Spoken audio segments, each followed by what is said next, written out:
Good morning. Welcome to drboystv.com, the home for intelligent Black people. My name is Dr. Boyce Watkins, and today we're going to talk about something that is probably going to offend some people, but it's going to liberate some people. And we're going to talk about dating while broke.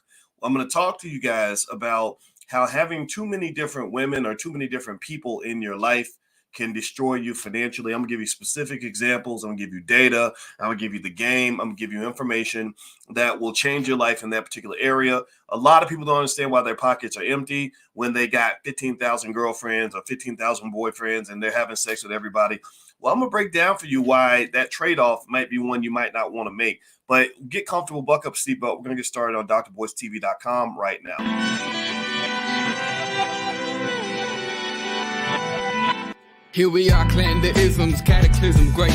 Our people out here struggling, trying to make it in this state. Everybody out here doing it, but we the ones too late. Now family, we the ones who gotta delegate. Get that money in the power, never be fake. Stick to cosign for 3. What did he say? Create jobs, support our own. Educate the same and buy back your home. Got 3 degrees, triple 10. 3 PhDs, now we on the CNN. DBTV, let's talk about negligence. Ignorance is bliss, but we can turn it to intelligence. Believe none of what you hear, half of what you see. Let's break it down here on Dr. Boyce TV. Here we are. Good morning, everybody. Welcome to drboystv.com, the home for intelligent Black people. My name is Dr. Boyce Watkins. I want to say good morning to everybody. Shout out the city that you're from. Let me know what city you're from. I want to say hello to Max Jerome and Linda Reeves. And what's going on Instagram? I see you. My Instagram is The Real Boyce Watkins. So if you like real conversations, follow me on Instagram at The Real Boyce Watkins. So I wanted to tell you guys what inspired me this morning to do this particular podcast episode. And by the way, I'm on Spotify and whatnot. If you look up the Dr. Boyce Breakdown, you can find it there too. I was thinking about something. I saw a conversation on a page that's owned by a friend of mine by the name of Jamar Montgomery. And he was playing a quote from a guy named Charleston White. Now, I don't know if you guys have heard Charleston White or not, but Charleston White is really interesting. He's a really smart guy. He has a lot of interesting things to say, and he's not scared to say it. And Charleston was making a point that I thought was really interesting and reflective of a type of maturity that I think men figure out as time goes on. He was really talking about some of the downsides of promiscuity. He was talking about what can happen when you fall into this, a lot of the culture that unfortunately is heavily promoted in a lot of the music you listen to, that men should just go and lay down with anything with a big butt and a smile and just, bring any woman into their life, trust any girl who's got a cute face. And he was basically saying, talk about the downsides of that in terms of marriage. So I was listening to what he had to say. And let me know, by the way, some of you are, let's see, someone says my speaker's going in and out. David said that. So let me know, give me a yes if you can hear me okay. Let me know if I'm coming through all right. Am I coming through okay? Give me a yes in the chat if you can hear me all right, because I want to make sure that my audio isn't bad. So give me a yes if I'm okay. Give me a no if I'm not okay. David says your speaker is bad. What do y'all think? Am I coming through okay? Linda says yes. Give me a yes if you can hear me okay. I want to make sure. Okay, Elhaj says you're good. Thank you very much for that. David, I think it might be your speaker, brother. So so take a look at that, man. My apologies for anybody that can't hear clearly. So anyway, here's the deal. So Charleston was making this point, and I was listening to Charleston's point, and I agree with a lot of it. But then I really started thinking about this. I started thinking about the fact that whether you believe in things like marriage or even monogamy, I really started thinking about a lesson that a lot of young men especially never really get, and women too, that there is a downside to following like sort of that get it in promiscuous kind of mindset, or that culture that's out there. They always tell us what the culture is. The white people pick your culture for you because white people own BET, and then they tell you, well, this is the culture. And then a lot of people who maybe didn't get guidance follow that culture because they think that's the culture that they should follow. And then next thing you know, you end up looking like Tory Lanez on your way to prison for 20 years when Tory Lanez was about to go out and make probably $100 million throughout his career. Now he's going to be, working for $1 a day, maybe, digging holes for the state and having somebody tell him what to do until he's an old man. So my point on this is to say that when you're talking about a lot of this relationship stuff, I think that there isn't enough conversation about how this bad culture, this culture that encourages you to, as a man, to just go and just lay down with anybody, bring women into your life on a regular basis, how that can just really cost you. how they can really destroy you. And you want to see evidence of the destruction, not just financial, but also emotional.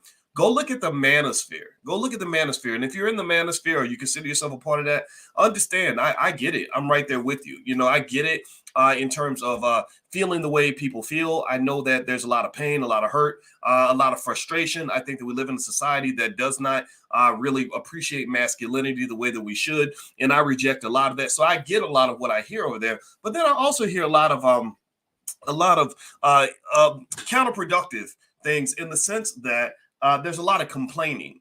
There's really a lot of whining, a lot of video after video after video. If you ever want to have a big YouTube channel, all you got to do is make video after video after video complaining about women.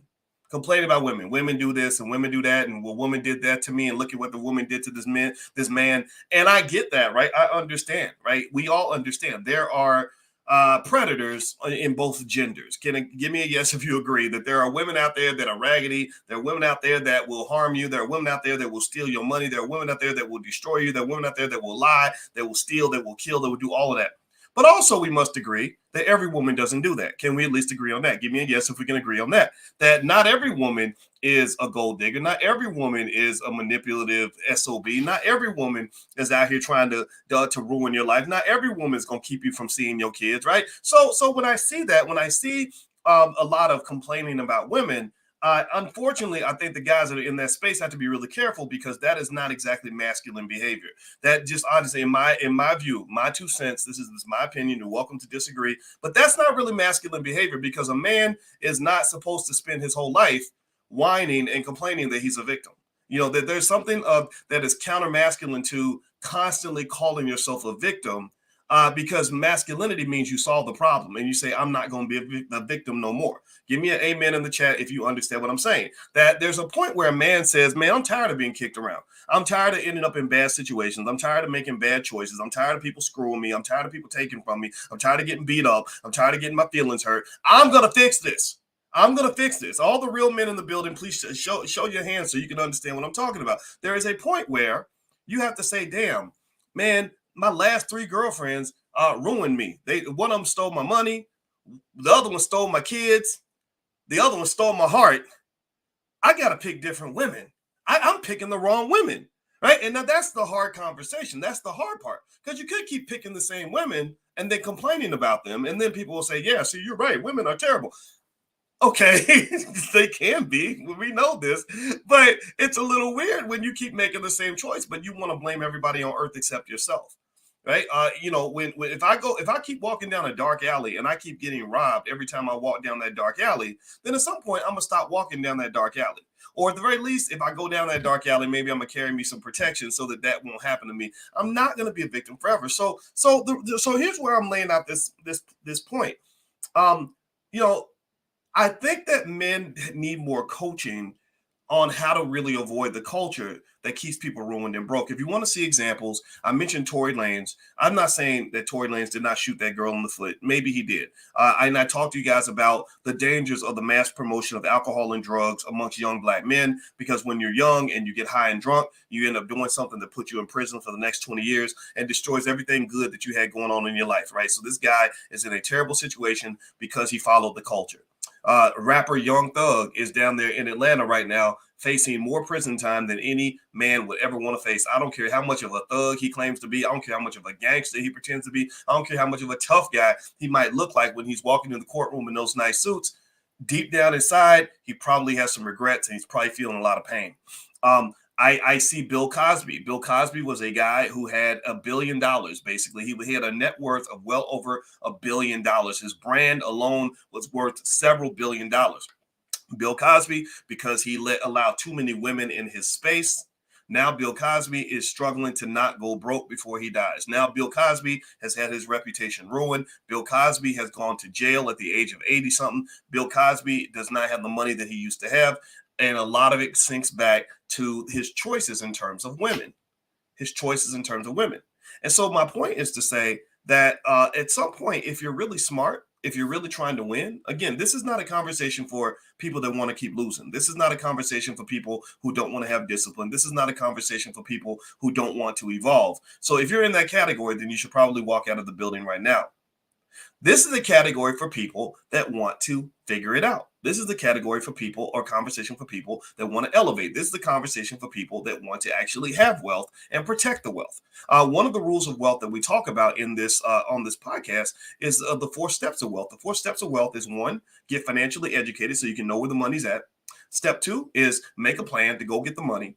Step 3 is to have the discipline to execute that plan so you can engage in the wealth accumulation process so that your assets will exceed your liabilities. Step 4 is learn how to protect your shit so that nobody comes along and takes it. Okay, because believe me, when you get a lot of money, fellas, you need to understand this. Women too should get this as well, because a lot of this has happened to black women too. I've seen black women get robbed because a lot of black women are doing well financially, and they run into these sexy men with I guess they like their penises or whatever they like about them, or whatever, they're romantic or whatever, and they call them hobosexuals. Hobosexuals are these guys that will literally go and lay up with women just so they can get their money. I had a friend who was doing really well. She made $300,000 a year. She was dating a guy who got her credit card and was spending thousands of dollars on her credit card, and she didn't find out till she looked at the bill. And so this happens to women too.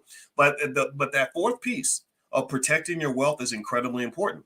And if you ever want to understand why you have so many celebrities that lose all their wealth, it's because they don't protect it. They have terrible spending habits. They go out and they'll buy Louis and Gucci at the drop of a hat. They'll go spend their money on assets that decline in value. They'll go out here and lay down with any old big booty lady they find in the strip club. And next thing you know, they're paying off women for rape charges. Look at Deshaun Watson. Deshaun Watson plays for the Cleveland Browns. Deshaun Watson has a $250 million contract. The first thing Deshaun had to do when he signed with the Cleveland Browns, does anybody know about Deshaun Watson? Give me a yes if you follow Deshaun Watson's story. Deshaun Watson had 20 accusations of women saying that he was doing inappropriate stuff. I don't even know what that means. I don't know what he did. I don't know what's proven and what's not. But 20 women, really, dude? You're letting that many women around you, that many women get that close to you, you ain't going to have no wealth. You're going to be broke. You're going to be broke because you literally have become a host to all these parasites that you've allowed into your space. Not to say that the women weren't victims, not to say he didn't do something he shouldn't have done.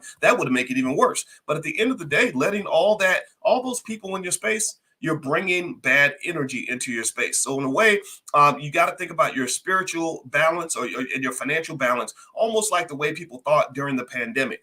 During the pandemic, you had a degree of social distancing, which said that when this virus is out there, you don't let everybody around you. You don't let everybody in your house. You don't go kissing and hugging everybody. You don't even shake some people's hands, because what they have is going to affect you. What they have is going to infect you. What they have is going to become a part of you. So ultimately, the same thing is true when you're talking about protecting your wealth. You can't let everybody up in your house. You can't let everybody up in your bed. You can't let everybody up in your life. Give me a yes if you understand what I'm saying. If you let a lot of people into your space, eventually somebody will come into your space and take everything you have. Now, Linda says you're calling the women parasites. Some of them are. I do believe some of them are. I believe some of them, not all of them. I believe that in some cases you have, and I've definitely seen it in terms of men who didn't do anything wrong, who just had people in their space that were there to get a piece of their resources. You know, look, here's the deal. When you get money, I'm not here to have a politically correct conversation. I'm here to have a correct conversation. I'm not here to be politically correct. I'm here to be correct. I don't give a damn if people get offended by what I have to say, because I already know when I talk about this thing, some women get offended, some men get offended. There are still women that are mad at me for what I said about Lizzo, but there are some women who applauded what I said in terms of Lizzo promoting the Mammy Jezebel stereotype among black women. And then you support that stuff, and then you wonder why women don't get respected. Think about this. Why in the world would you command respect when you are supporting the idea that there are people being paid by record labels to promote the image of the black woman as a complete hoe? Like that doesn't make any sense. You got to pick a side. Same thing is true when you're talking about some of this music. How in the world are you talking about white liberals being your allies when they will dance along to a song that's calling you the N-word in every other verse? They're calling you the N-word in every other verse. And you sitting here dancing along with him. You're like, oh, he's lit. He's cool. He's a cool white guy. He's dancing to Lil Yachty. And in this verse, he done used the N-word 14 times and didn't nobody even notice it. It's weird to me. I'm not going to dance along with you if you can hear the N-word and hear me refer to in that way and not get offended. You should be offended like me. I don't understand that. That doesn't make any sense. So at some point, you got to start making sense. So ultimately, I know these conversations offend people, and it's okay. I'm here to talk to the people who aren't going to get offended, or who are going to get offended and say, yeah, I don't like this guy. He's an SOB sometimes. Some of this stuff really irks me the wrong way, but I'm at least listen because I need to hear another perspective so that I can protect my wealth, protect my health, and be smart about how I pursue this thing called life. Now, let me move on. Do me a favor, hit the thumbs up button, thumbs up, share, subscribe. Please hit the thumbs up button. Also, hit the notification bell when you subscribe, because the things I say get me shadow banned, and I think YouTube blocks our distribution. It doesn't make any sense when you have over 1 million subscribers and you can only get like a few hundred people that get notified. So hit the notification bell so you'll be notified when we go live. And also, don't forget this podcast is also on Spotify. If you look up the Dr. Boyce Breakdown, you can find it on Spotify and Apple. Okay, so let's get back to some of this. I'm going to read some data about Black men and economics. I found some data that will tell you just brothers, where you're at when it comes to the economic spectrum. You are not the alpha. The white man is the alpha. You are the beta right now when it comes to economics. I'm not built to be a beta, but unfortunately, some of us are committed to the beta life. And so let me find some data for you that I found earlier. I hope I can find it here. Let me look this up. Okay, dang it. I gotta find this stuff. I lost it. Sorry, give me 1 second, guys. But there was so the first thing that you should understand is that the black wealth, the median wealth of a black male is far lower than that of white men. I think for black males, a median net worth is assets minus liabilities. The median net worth of the black male is about I want to say $200. The median net worth of a white male is $11,000. So women who are just seeking men that have money, a lot of them say, you know what, I want to just go date a white guy because black men ain't got no money. Now, a lot of it is because of the history of racism, right? We know about that history. We know about all the theft that took place, etc. And I get that. But remember now, you live in a different day. A white man has never stopped me from reading a book. A white man has never stopped me from starting a business. I've never run into a white man anywhere in my life that ever told me that I was going to get arrested for taking care of my kids. So there's a point where that responsibility has to kick in, where we have to decide as men that we're going to change that narrative.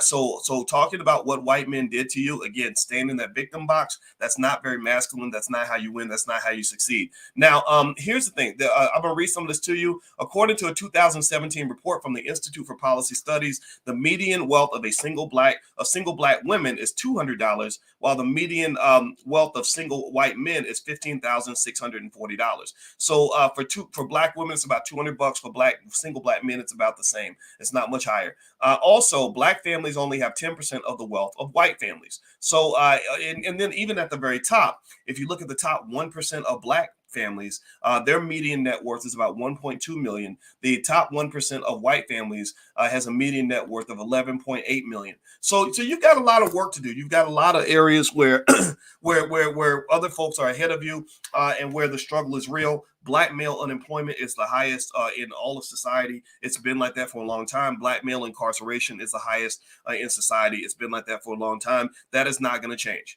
That is not going to change. They're never going to change to a day where they want to hire you as quickly as they want to hire a white woman. That's just a fact. That's the fact. That's why I tell you guys that, and I mentioned this actually in my new book. My new book is called The 10 Commandments of Black Economic Power. So feel free to go to my website, boycewatkins.com, if you want to get a copy, or if you're on Instagram, the link's in the bio. And one of the things that I mentioned to you guys is something that is radical on the surface, but it's common sense if you really understand common sense. It's radical on the surface, but it's really common sense. And what I basically said is that every black boy should learn how to start his own business. Every black child, but really every black boy needs to learn how to start his own business, because there's so many black men who have all the degrees. They went to college, got the master's degrees, studied the trades, all this other stuff, and still can't get jobs that white men get. They still can't get the same opportunities as white people. It was ironic to find that the only group of people that make the same amount of money in corporate America as white men are gay black men. That was a weird statistic, but I did actually see that. So if you are committed to being the absolute beta, maybe there will be opportunities for you. But for those men who can't do that, then you really need to learn how to start your own business. If you want to be a king, you have to learn how to build a castle. No man will ever invite you into his house and make you the king. That's just a fact. No man will ever invite you into his place. If you moved into my house and you said, hey, Dr. Boyce, can I come live with you because I'm struggling and I can't take care of my family and I want to stay in your basement, I might say, sure, we got a big basement. You can use the basement, but you will never sleep in the master bedroom. You will never get to come into my house and move the furniture around. You'll never get to come into my house and make the rules. You will never get to come into my house and decide how things are going to happen. So if you want to make your rules, you have to get your own house. That's what I say to my son. I say, look, I get it. You're a man. You can do what you want to do, but you can do what you want to do when you leave. But when you're here, this is my domain. This is our, so ultimately, the same thing is true, I think, with the white man. I don't believe that we can have a whole community of black men that are walking behind white men asking for opportunities and then still be respected by black women as equals to white men. If you are getting on your knees and begging another man to take care of you, then a woman is going to look at that and she's going to see one man standing tall, another man on his knees. Which man do you think women are going to prefer? I'm just being honest with you. Which man do you think women are going to look at and say, I want to be next to him? I feel safer next to this guy than the other guy. I feel like I'm going to do better with him than with this guy. So ultimately, I think that we have to have these honest conversations to understand that, yeah, we got dealt a bad hand of cards. Absolutely.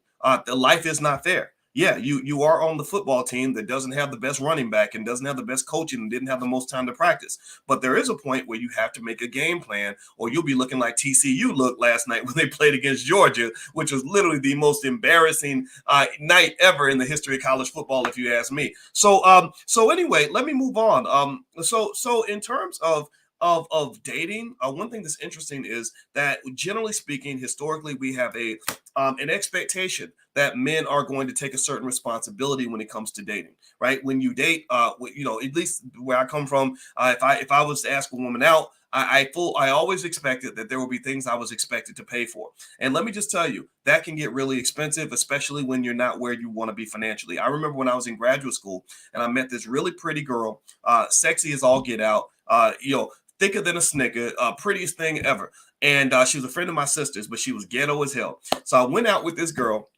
And I remember when we went to the movies, she ordered every single thing she could possibly get her hands on, even stuff she didn't eat.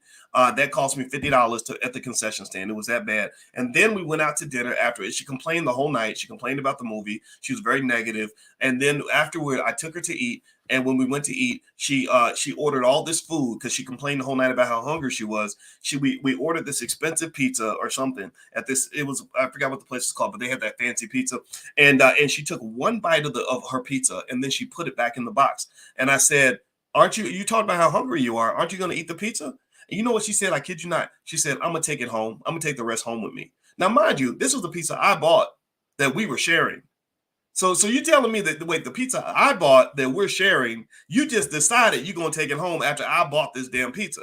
Didn't ask me, didn't say nothing about, didn't talk about splitting the pizza, none of that. So needless to say, it was our only date. I never dated this girl again. I ran as far away as I could. But the thing is that these are real experiences that men have when they go on dates. And the reality is that dating is very expensive. Dating is very costly, and because it can be very expensive, that right there, that fact alone, especially when you are a guy who is trying to get ahead financially, a guy who's trying to watch his money, a guy who's trying to build something, you have to think about how many women you're dating. If you're pursuing a lot of different women, that's going to drain you, not just in terms of money, but also in terms of time. You got to understand. See, I get it. Maybe you know how to date without spending money. Maybe you just, a lot of women will give you what you want if you just send her a couple text messages and talk to her on the phone for a minute. But if it's not draining you in terms of money, it's also draining you in terms of time. And a man who is really trying to aim for the top ain't got a lot of time to be wasting. If you're throwing away time, then you just write yourself off on the list of successful people because you ain't gonna get there, partner. You ain't gonna make it. Yeah, you got to invest your time like you invest in your money. I protect my time. I to this day, I've been doing this for a long time. If I get on the phone with you, it's usually because either I'm making money from the conversation, or I really have known you for a long time and you're one of a very small circle of friends or family that I have, or you that's kind of it, actually. That's really it. That's it. Either I love you and know you very well, or we're building something together that is significant. Either something financial or empire building or whatever. That's really it. I'm not wasting time on the phone with you just to chit chat. Also, I'm not when I was single, it's like I had to really understand and decide that this woman was really worth risking the empire for. You know, and I saw the empire before the empire ever came into existence. And so really, when you're letting all these women into the empire, then don't be surprised when the empire gets sabotaged. If you're letting all these people into your kingdom, don't be surprised when one of them brings in a Trojan horse. Because everybody ain't good. Everybody doesn't have your best interest at heart. Everybody with a pretty smile and a nice booty is not going to be your ally for life. Some people are mentally ill. Some people, you let them down or you disappoint them in some way, they're going to do everything in their power to destroy you. You know, they're going to destroy you. So here's the thing. If you look at the number one reason why most great men go down, it's usually because of a woman. Has anybody ever noticed that? That usually when you see a man who's like headed to billionaire status and succeeding at all levels, when he goes down, it's some sort of accusation from a woman, right? It's something that happens. And this ain't blaming women, because you can't blame all women because you chose the wrong women. Let's just be clear. This ain't blaming women. This is blaming the women that you picked.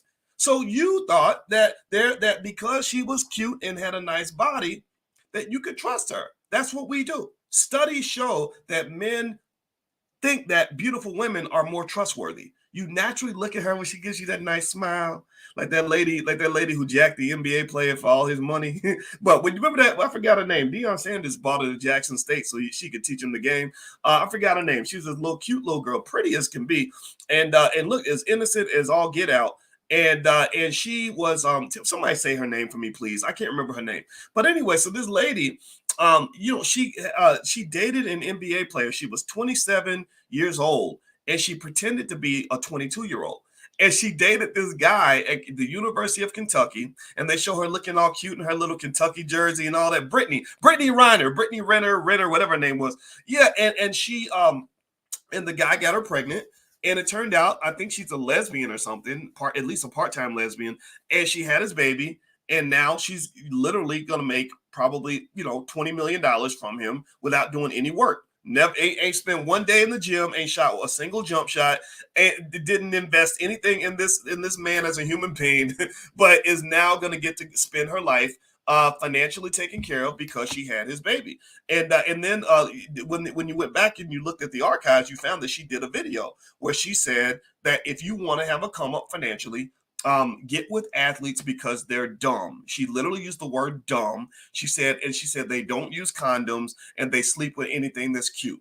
Literally. Now, on one hand, I mean, I can't imagine what kind of consequences she might have from the fact that she's let all these nasty men sleep with her without a condom. That's a whole nother conversation.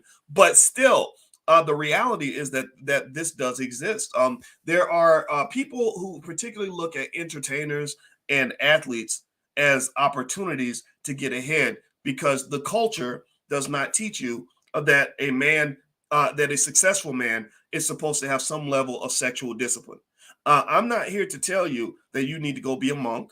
I'm not here to tell you that you have to go get married. I'm not even here to tell you that you have to be monogamous. That's up to you. That's totally up to you.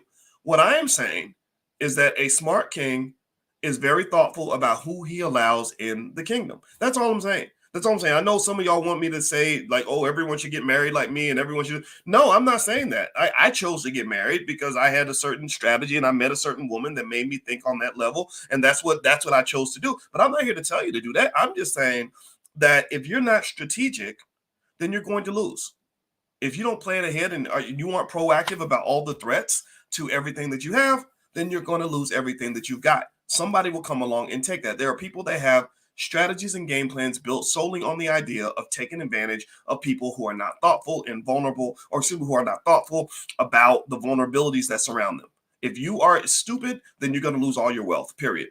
I don't care if the NBA signs you to a $100 million contract, you'll have negative $100 million by the time you're done. So anyway, do me a favor, hit the thumbs up button, thumbs up, share, subscribe.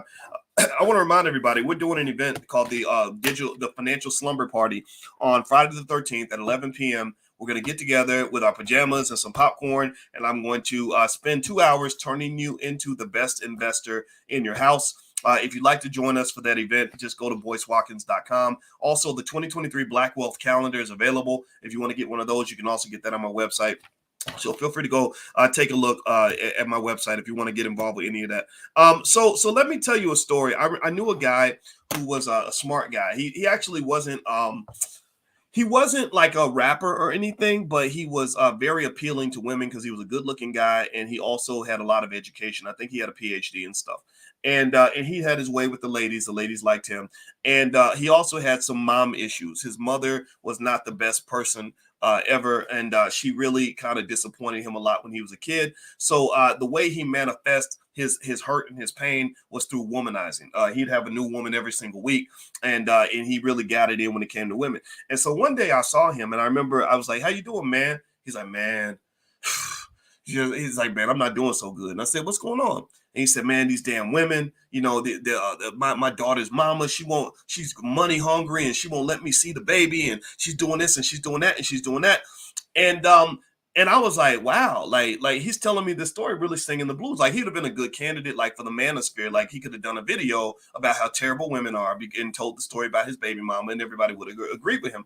And and I was just listening to him, and I remember him telling me, I said, "Well, how did you meet this girl? Like, what made you decide that she was going to be the mother of your child?" And he said, "Well, I didn't really plan it. It just kind of happened." And I was like, "Okay, you know, so that's a part of it, right? Planned Parenthood is important. You got to kind of plan these things if you want to do it right." But then again, I get it. Sometimes we just don't think it through. Sometimes sex is not a rational process all the time, right? And then he said that, I kid you not, I remember him saying that the lady, I said, "So what is her profession? Is she a professor like you?" And he said, "No, she's a stripper." And I said, "How did a dude who has a PhD end up having a baby with a stripper?" And of course, if you have a baby with a stripper, I would not expect that to be an ideal parenting situation. And then when your child is 10, 12 years old, and they're like, "Dang, my daddy is doing well and my mommy's a stripper," I think the kid is going to ask, like, "How did this happen? Like, how did this occur?" And a lot of this occurs because you end up in these frustrating situations because nobody ever taught you about one fact about being a successful man, which is that most men who are able to be successful and to protect that success have some degree of discipline when it comes to women. They don't just lay down with any pretty girl. You can't just walk up and twerk in front of them and get this man to drop everything he's doing and put everything on the line. You know, a disciplined grown ass man is gonna say, "Thank you. I see what you have going on. I appreciate the offer. Thank you, ma'am, but I'm not going for that." Now, a little boy who ain't never seen nothing, or a guy who ain't got nothing, he might go chasing all of that. But the men who are really on top, who really understand how to protect what they have, and who have seen enough and who are thoughtful about things, they're gonna say, "Nah, man, woo, that looks good. Ooh, I'd love to do da da da." But then they're thinking about all the potential consequences. They're thinking, "Wait, she could have a disease. She could end up having my baby. It could end up ruining my business. It could end up putting me in a bad situation." And so sometimes maybe for men that don't have the discipline, it could be either from a lack of training, or it could be from some sort of issue maybe you had as a child. Maybe if you were abused, or if your mother wasn't, was not a good person, then you might have to work through some of that with therapy. But so many men have destroyed all their wealth by letting too many women into their space. And also, the other thing too is that there are four things that typically bring a man down. If you want to look at the situations where men had a lot of wealth or a lot of opportunity, like I look at the Tory Lanez situation, I look at what's going on with the rapper Young Thug. I think about rappers who have died young, and starting with Tupac all the way on up. One of the things I notice is that typically there are four things that might bring a man down, and maybe I can even add in a fifth. It would usually be related to either sex, drugs, alcohol, or gambling. Right? Either they're sleeping around with so many women that eventually something bad goes down. They get falsely accused. They have a baby with the wrong person or whatever. Drugs just put you out of your right mind, so you end up making bad decisions because your brain is your mind has been altered, and you're very vulnerable in that state. Alcohol. I know a lot of Black men who are alcoholics. Because it's just passed through our families. I grew up watching a lot of my uncles just drink. And for some reason, I know what it was. I know what led me to not drink so much was my father, who was a recovered alcoholic. he did not want me to do that. So he would tell me real stories about what happens to men when they drink too much. And then the fourth is gambling. Gambling. Antoine Walker used to gamble a lot and spend a lot of his money at the casino. Allen Iverson, also a guy who's made over $100 million, spent a lot of his money at the casino. And I say the fifth thing might be just like what you might call thug life or street life. Like, like you're a rapper and you're making, $100,000 a show. And because you're trying to maintain this image of being the tough guy, you got a gun on your hip, a liquor bottle in the other hand, and you're going around with, just putting yourself in situations that are constantly going to leave you vulnerable. So you go in the club, somebody picks a fight with you, you punch them back. Next thing you know, you're getting sued for $10 million. You're laying down with a bunch of different women. Next thing you know, one of them accuses you of something, and then your reputation's ruined, or you lose a bunch of money because you got to go pay people off. So I would say that culture that they push on you, there's nothing about the culture that is pushed on Black men by mainstream society that is going to lead to a long and prosperous and healthy life. There's just nothing about it. And what is very toxic, and this is what makes me mad at white people that push this crap, is that they don't really want to push the culture to Black men that is going to lead to prosperity, success, health, and happiness. And again, it's not their job to do that. That's fine. But but the reason I have these conversations, even though I know for a fact, I've already seen it. I've had men online just attack me relentlessly, calling me everything from a simp to a whatever. And the only reason I can withstand that is because I don't give a shit. Like you're not gonna. I'm a man.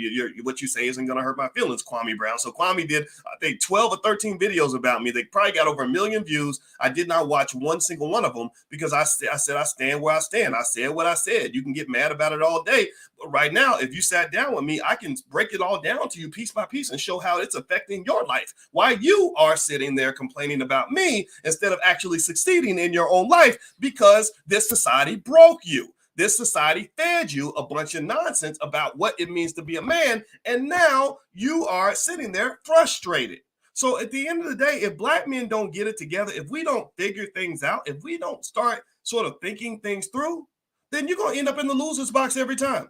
You'll be looking like TCU looked when they were playing against Georgia in the national championship, getting their ass kicked on every play because they weren't prepared for that game, and they didn't have the talent to match up to the opposition. So the white man is Georgia, your Black ass is TCU, and you're losing the game 65-7, and you're mad as hell about it. And I get it that you're mad, but at some point you got to realize, okay, we got to play this game a little bit different if we're going to have a chance to win. Give me a guess if you at least can admit to me that if we don't confront the culture, we will never win this game. Give me a yes if you can agree that if you keep letting white people tell you what it means to be Black, Joe Biden telling you that if you don't vote for me, then you ain't Black, BET saying, well, if you don't support the BET Awards, then you ain't Black. That if we don't change the culture, if we don't confront the culture, you're going to continue to lose. I mean, you just can't tell me something, anything in this culture, in this bullshit culture, excuse my French, that tell me anything about this crappy culture that leads to Black men winning. Show me anything in this culture that leads to Black men prospering. Show me anything in this culture that leads to Black men living a long, healthy life. Show me anything in this culture that leads to Black men being wealthy. Show me anything in this culture that leads to Black men being educated. Show me anything in this culture that leads to Black men being strong fathers. Show me anything in this culture that leads to Black families being stronger. Show me anything in this culture that leads to you even being happy. You ain't even happy. That's why you're sitting in the manosphere complaining like a punk, because you have been tricked into buying into everything that is going to destroy you. Everything that destroys you in terms of your health, you done bought into it. Everything that destroys you in terms of your wealth, you done bought into it. Everything that destroys your relationships, you done bought into it. And then what they do to make it worse is that not after they destroy you, after they teach you to destroy yourself, then they hand you the victim card, and then you run around, I got the victim card. I'm a victim. Look at what they doing to me. Look at what these women are doing to me. These women, all they do to men is da-da-da-da. And look at what the white man doing to me. He doing it. You run around waving this little victim card, and you ain't never sat down and strategically said, every time I do this, every time I run this play, I throw an interception and the other team ends up in the end zone. Every time I make this move, I end up losing, and my record for this season is 1-14. I gotta change my strategy. I have to change me. You want to change everything else in the world except you. Changing you is probably the easiest part of it all, because you ain't gonna change white men. White men ain't gonna stop winning. White men are not gonna stop looking out for white men. Women ain't gonna stop being women. Hoes ain't gonna stop being hoes. Gold diggers are not gonna stop digging for gold. That's what they do. That's their job. That's their top priority. That's what they think. They strategically outmaneuver you every single day. Did you know that there are, I'm not kidding. I was stunned when I found out that there are women that will sit there, and not all women do this. Not all women. I'm not talking about the good women. I'm talking about the dirty ones. They will sit there and they will study these dumbass athletes. Not all of them are dumb. If you're an athlete, I'm not calling you dumb. I'm talking about your dumbass friends. They will study these athletes and study like what kind of women they want, what they like to talk about, how many years of guaranteed salary they got on their last contract, whether they like jump offs, whether they like women with big booties or small booties. Like, they study all these things, and then they slide into your life because you're not paying attention, you're not aware, and then they come in and they get what they want. They study these things. They study you like a rocket science. And it ain't just, don't blame this all on the black women. The black women, most of the good black women were the ones who held you down, but when you were broke. They were the ones who held you down when you were in the hood. They were the ones who loved you before the white man embraced you. They were the ones who loved you before you got on TV. A lot of times it's these white girls that will do that too. I'm not saying all white women do this, but y'all know what I'm talking about. When these athletes end up next to Becky, you know Becky done studied your ass. She knows how to get access to what you got. And if you didn't have what you had, she wouldn't want nothing to do with you. She would drop your ass back off in the hood and say, I'm going to let you date Shaniqua now because you have no value to me. You're not worth anything to me. Tell me where I'm wrong. Tell me where I'm wrong. Do you really see these girls? Do you see the Kardashians going into the hood looking for every black man they can find? Or do you find them dating rappers and athletes? They want black men that have a certain level of prominence and success that can contribute to the Kardashian empire. The Kardashians don't date regular dudes. The Kardashians date Kanye West so they can ruin his life and take his kids and have him run around talking crazy. I said on the phone with I'm sorry. I talked to Kanye on the phone a lot, and he needs help. The brother, if you listening, go see a damn therapist before you ever call me again. You had Tristan Walker, whatever his name is. Then you had the other guy, Travis Scott. His life is ruined after that stupid concert they had where they were worshiping the devil and killing people in the crowd. So he's going to be screwed financially. And you just keep going down the list. They're not looking for regular black dudes. They're looking for the black dudes who have been cultivated to be economic engines in a predominantly white racist society. So at the end of the day, what I'm just saying is that if you just simple message, when you look at scenarios where a man had it all, you look at a Bill Cosby like situation, and you see a man who had it all, who was on top of the world, and he went from having it all to having nothing. 9 times out of 10, it links back to bad choices when it comes to women. It links back to bad choices when it comes to dating. It links back to letting your guard down because the world has made you too comfortable. It links back to you thinking that you are invincible now because you got a record deal, Tory Lanez. Or it leads back to you believing that these things can't happen to you, Deshaun Watson. It leads back to you putting yourself up in this space where you think you can't be touched. And believe me, they're going to touch you. And you have to be on guard. You have to be thoughtful about every single person that you allow into your space. And it's hard. I mean, everybody makes it. Some of this stuff I learned the hard way. I've let the wrong people into my space, and I regretted it. But thankfully, at the very least, I had them at enough of an arm's length distance that I could push them away when I saw some red flags. My wife being next to me, part of the reason I like having my wife next to me is because your wife will protect you. Your wife will keep the lion in the cage and keep you from going in and getting mixed up in situations that might be harmful to you. Right now, me and my wife, we get up every morning. My office is right next to hers. We're both working hard together, making plans together, building an empire together. That's actually that's a lot of fun.